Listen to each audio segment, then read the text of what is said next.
उद्घाटन झाले राज्यव्यापी. तर सकाळी 10:30ला तो कार्यक्रम चालू झाला होता. तर काही महिला आपल्या लेट आलेल्या आहेत. लेट आलेल्या आहेत तर त्यांना काय मार्गदर्शन म्हणजे आता व्हिडिओमध्ये काय सांगितलं माननीय मुख्यमंत्री महोदयांनी त्या संदर्भात आपल्याला मार्गदर्शन करणार आहेत माननीय कृषी अधिकारी होते सर. तरी आपण शांततेने ऐका. पाणी फाउंडेशन आणि कृषी विभाग या सर्वांच्या वतीनं आयोजित हार्बर कप स्पर्धा या स्पर्धेच्या उद्घाटन प्रसंगी आज आपल्याला पूर्ण राज्यभर आपल्या राज्याचे मुख्यमंत्री, कृषी मंत्री आणि पाणी फाउंडेशनचे प्रवर्तक आमिर खान यांनी मार्गदर्शन केले. आज आपल्या तालुक्याच्या वतीने जो आपण प्रतिसाद दिला आज जो वट सावित्री पौर्णिमेचा कार्यक्रम असूनही सण असूनही महिलांनी जो प्रतिसाद दाखवला याबद्दल सर्वप्रथम मी सर्व महिलांचे आभार मानतो. आणि हा जो कार्यक्रम आहे त्या कार्यक्रमाचं आजचं प्रयोजन काय होतं तर ही जी स्पर्धा आहे मला वाटतं मागच्या 2-2.5 महिन्यापासून तुम्ही मोठ्या प्रमाणावर ग्रामस्तरावर आमचा कृषी विभाग, उमेर आणि पाणी फाउंडेशन या तिन्ही लोकांचे जे मेंटर आपण नेमलेले होते माझ्या सूचनेनुसार या मेंटर लोकांनी आतापर्यंत करून जे आपल्या तालुक्यामध्ये साधारणतः 75 गट शेतकऱ्यांचे त्या कमी कालावधीमध्ये जे त्यांनी निर्माण केले आणि त्या गटाच्या माध्यमातून तुम्ही जे एकत्रित आलात या एकत्रित येण्याचं जर खरं जर सांगायचं म्हटलं तर आपण लहानपणी सगळ्यांनी शाळेत बहुतेक जण शाळेत गेलेले आहेत. एक 10 वाजता सगळ्यांना एकीचे बळ आणि मिळतेच बळ बरोबर. तर ही एकी आपल्यामध्ये जी एकी शेतकऱ्यामध्ये आपल्यामध्ये शेतकऱ्यामध्ये जी एकी जी नसल्यामुळं ते त्याचं वेगवेगळ्या स्तरावर त्याला ज्ञानापासून तो वंचित राहतो किंवा त्याचं जे शोषण होतं ते होऊ नये यासाठी हा जो कार्यक्रम आहे गट संघटनाचा आणि या गट संघटनाच्या माध्यमातून गट जास्त ऍक्टिव्हली कामं करावी त्याच्यासाठी आपण स्पर्धा हा जो कार्यक्रम आयोजित केलेला आहे या स्पर्धेत आपल्या तालुक्यातून जास्तीत जास्त हातची उपस्थिती आपण उशिराला सर्वांना दाखवली. अशीच जर आपण त्याच्या कामामध्ये जे आपल्याला वेगवेगळी कामं हाती घ्यायचे आहे सगळ्यात महत्त्वाचं कोणतं काम असेल तर शेतकऱ्यापर्यंत आपलं शेतीचं जे तंत्रज्ञान आहे शेतीचं तंत्रज्ञान मोठ्या प्रमाणावर पोहोचलं पाहिजे की शेतकऱ्याला कुठल्याही पिकाच्या बाबतीत कोणत्याही तंत्रज्ञानाची कुठलीही अडचण मग उत्पादनाचा असो किंवा विक्रीचा असो किंवा प्रक्रियेचा असो ह्या तिन्ही गोष्टींचा जेव्हा समन्वय साधतोय शेतकऱ्यांना या ज्ञानाच्या माध्यमातून तर त्याची प्रगती झाल्याशिवाय नाही. आणि आपल्याला प्रगती करून आणण्यासाठी आपल्याला ही गट बांधणी चालू आहे आणि या गट बांधणी जरी 75 गट आहे अजूनही जर मला वाटतं जास्तीत जास्त गट एका गावातून साधारण एकही शेतकरी असा अपेक्षित आहे की एकही शेतकरी हा आपला विना गटाचा किंवा गटाविरहित राहायला नको या पद्धतीनं आपण काम केलं तर आपल्याला गटासाठी लागणाऱ्या वेगवेगळ्या निविष्ठा शेतीसाठी लागणाऱ्या ज्या निविष्ठा आहेत बियाणं असेल, खतं असतील, औषधं असतील किंवा यंत्र असतील, अवजारं असतील ह्या सगळ्या गोष्टी गटाच्या माध्यमातून जर घेतल्या आपण तर आपल्याला आपली बार्गेनिंग पॉवर म्हणजे आपल्याला समोरच्याशी व्यवहारामध्ये रेटमध्ये आपल्याला त्याच्याशी बोलता येतं किंवा आपल्याला या रेटमध्ये मला पाहिजे की तुम्ही जे होलसेलचा रेट जो असतो कंपनीचा त्या होलसेलच्या रेटमध्ये जर शेतकऱ्यापर्यंत जर माल पोहोचू शकला कोणताही शेतीमालाचा तर याच्यामध्ये जवळजवळ कमीत कमी 30 ते 50% फरक पडतो. किती कमीत कमी 30%. तर ही आपल्यामध्ये कधी येईल जेव्हा आपण सगळे प्रकारे गावामध्ये असं किंवा तालुक्यामध्ये असं किंवा त्याच्या 2-3 गावाच्या एका ग्रुपमध्ये असं एकत्र येतो तर मग आपली बार्गेनिंग पॉवर वाढते आणि मग हे जे कंपनी असतील वेगवेगळ्या माल देणाऱ्या या आपल्या घरापर्यंत पोहोचू शकतात आपल्या विषयीपर्यंत येऊ शकतात आणि त्या जर आल्या तर आपल्याला त्यांचा कंपन्यांचा जो होणारा खर्च असतो मार्केटिंगवरती डिस्ट्रीब्युटर असेल नंतर त्याच्या ट्रिव्हिलर असेल किंवा त्याच्या खालचा रिटेलर किरकोळ व्यापारी असेल हे सगळे बघून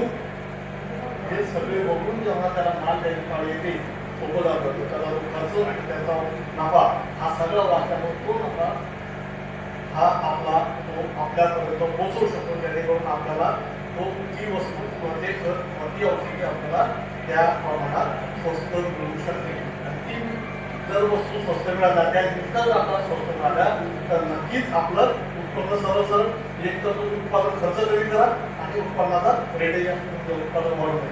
ह्या गोष्टी आपल्याला या माध्यमातून आपल्याला मोठ्या प्रमाणावर साध्य करणं शक्य आहे. यासोबतच आपला जो शेतीचा माल जो आहे मोठ्या प्रमाणावर या शेतीच्या मालावर जो आपण शेतातून माल काढतो आणि बऱ्याच वेळेस खड्यावर माल असतानाच आपण जेव्हा व्यापाराला देतो तर बऱ्याच वेळेस आपल्या मालाला भाव मिळत नाही. आता तुमच्या तालुक्यामध्ये आपल्या तालुक्यामध्ये साधारण मक्याचं पीक फारसं नाही, पण मागच्या वर्षी 1200-1300 रुपयामध्ये मका गेली झाली हंगामामध्ये आणि शेवटी मका गेली 2,000-2,500 रुपये क्विंटल. एवढा म्हणजे डबल. म्हणजे फक्त त्यांनी माल साठवलेली शेतकऱ्यांनी तर त्याला हा फायदा होऊ शकतो. जो फायदा कोणी मिळवला त्याला व्यापाऱ्यांनी मिळवतात मोसमी. तर त्यासाठी शेतीला लागणाऱ्या ज्या बाकीच्या गोष्टी जसं गोडाऊन असेल किंवा प्रत्येक छोटे प्रकारचे प्रतवारी यंत्र असेल, स्वच्छताचं यंत्र असेल किंवा त्याच्यावर आपल्याला पीठ बनवून विकायचं असेल, तेल काढून विकायचं, ही छोट्या प्रक्रिया या काही फार टेक्नॉलॉजी लागते या गोष्टी असेल. नंतर हा जो शेतीतला माल आहे आपला भाजीपाला असेल, फळं असतील किंवा अजून कुठला नाशवंत माल असेल आपला, तर ह्या मालाला साठवणूक करायचं असं याच्यासाठी आपल्याला शीतगृह, छोटे शीतगृह, मोठे शीतगृह किंवा गोडाऊन याची सुद्धा व्यवस्था आपल्याला या गटाच्या माध्यमातून मागणी केली. त्याचं व्यवस्थापन चांगलं करता येतं आणि जेव्हा त्याच्यामध्ये या गोष्टी साठवल्या जातात व्यवस्थित एवढं आपल्याला भाव वाढवून मिळतो आणि त्याच्यावर जो होणारा खर्च आहे वैयक्तिक शेतकऱ्याला या गोष्टी शक्य नसतात. कारण त्याच्याकडे मास्क तेवढा नसतो. त्याच्यामुळे त्याला विकत घेऊन जेव्हा करायचा असतो त्यावर त्या गोष्टी शक्य होत नाही. कारण बाकीचे व्यापारी आपल्यावर स्पर्धा करत असतात. त्यासाठी आपण या गोष्टीची जर मागणी केली गटाच्या माध्यमातून आपल्या ऑनलाईन सगळ्या योजना आहेत त्या माध्यमातून आपल्याला या योजना गटाच्या माध्यमातून किंवा तुमच्या उत्पादन कंपनीच्या माध्यमातून आपल्याला त्या मिळवता येतील. त्या जर मिळवलं आपण तर नक्कीच आपला हा फायदा होणार आहे. हे खरं ही जी प्राथमिक प्रक्रिया आहे, प्राथमिक प्रक्रिया झाल्यानंतर कुठली जी प्रक्रिया असते आपल्या मूल्यवर्धनाची या सुद्धा प्रक्रिया जर आपण जर करून आणल्या आपल्या शेतमालावरती आपल्या गटाच्या माध्यमातून आपल्या कंपनीच्या माध्यमातून आपल्याला या गोष्टी सगळ्या शक्य आहे. कारण तुम्हाला आता लक्षात येत असेल की शेतीला लागणारा मला वाटतं आपण जीवामृत असेल, बीजामृत असेल, ह्या गोष्टी तुम्ही स्वतः करायला लागेल आणि त्याची मास्क जर बघितली आपण किती लागली एकराचा खर्च लागला फक्त 100 रुपये. तुमच्या मजुरी मेहनती सहित करणार तुम्ही 100 रुपयापेक्षा जास्त खर्च येत नाही एका फवारणीचा आणि 400 रुपयामध्ये एक एकराचा औषध करत असलं तर नक्कीच आपण या गोष्टी करू शकतो. आणि यासाठी तुम्हाला मला वाटतं आमचा कृषी विभाग आणि आपले सगळे मेंटॉर दोन्ही विभाग सगळे मदत करत आहेत. यामध्ये आपण मोठ्या प्रमाणात सहभाग नोंदवू.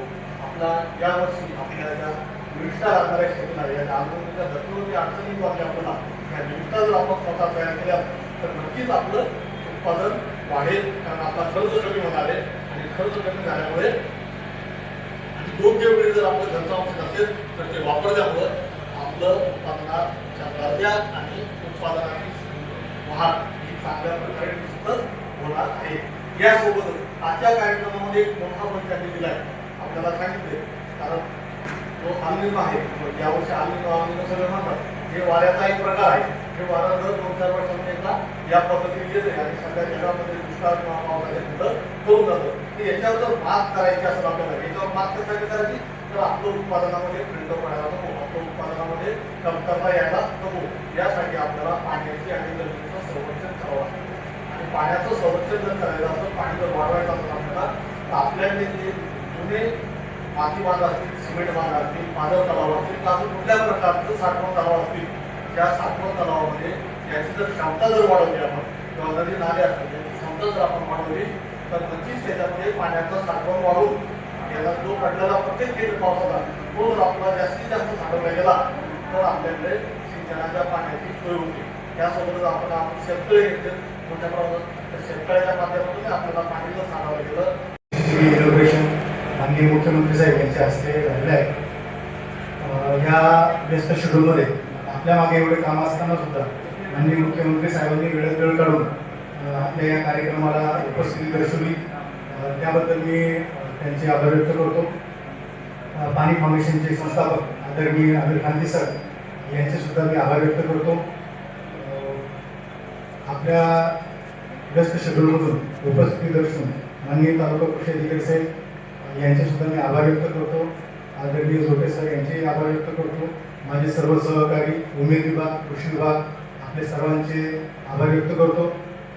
तसेच पंचायत समिती शिंदखेडा यांनी आम्हाला हॉल उपस्थित करून दिला, त्यांचे सुद्धा मी आभार व्यक्त करतो. आम्हाला एक रुचकर असा चांगला नाश्ता तयार करून दिला, ते प्रभू मामाचे सुद्धा मी आभार व्यक्त करतो. सोबतच काळेसाहेब मंडप डेकोरेशनवाले त्यांचे सुद्धा आभार व्यक्त करतो. आपणही आजच्या या वटपौर्णिमेच्या कार्यक्रमातून वेळ काढून इथे उपस्थित दर्शून आपले सुद्धा खूप खूप आभार व्यक्त करतो आणि आजचा हा कार्यक्रम संपला असं जाहीर करतो. फक्त एक सूचना आहे की गटातील जे काही निमंत्रक आहेत तर आपल्या ऑनलाईन जे काही अडचणी असतील त्याच्यासाठी उमेद विभागात आपली सभा आयोजित केली आहे. आपण सर्वांनी तिथे उपस्थित राहावं आणि आपले जे काही मेंटर असतील किंवा आम्ही असो आपल्या संपर्कात, तर आपल्याला ज्या ज्या काही SOPs आम्ही सांगतो त्यांची अंमलबजावणी करणं आपल्यासाठी फार गरजेचं आहे, जेणेकरून आपलं उत्पन्न तुमचं उत्पन्न वाढलं पाहिजे. ही सगळी म्हणून त्याच्यासाठी आहे. मी पुन्हा एकदा सगळ्यांना विनंती करतो की आपले जे काही व्हिडिओ कॉल असतील किंवा आम्ही पाठवले जे काही व्हिडिओ असतील, आमची जी काही माहिती असतील ती काळजीपूर्वक बघावी. गटांची सभा घेऊन त्यांना सुद्धा ती माहिती द्यावी, त्यांचे अभिप्राय घ्यावे आणि आपली कारवाई आपण करत आहोत. तर आपल्या सर्वांचे पुन्हा एकदा मी आभार व्यक्त करतो. कार्यक्रम संपला असं धन्यवाद.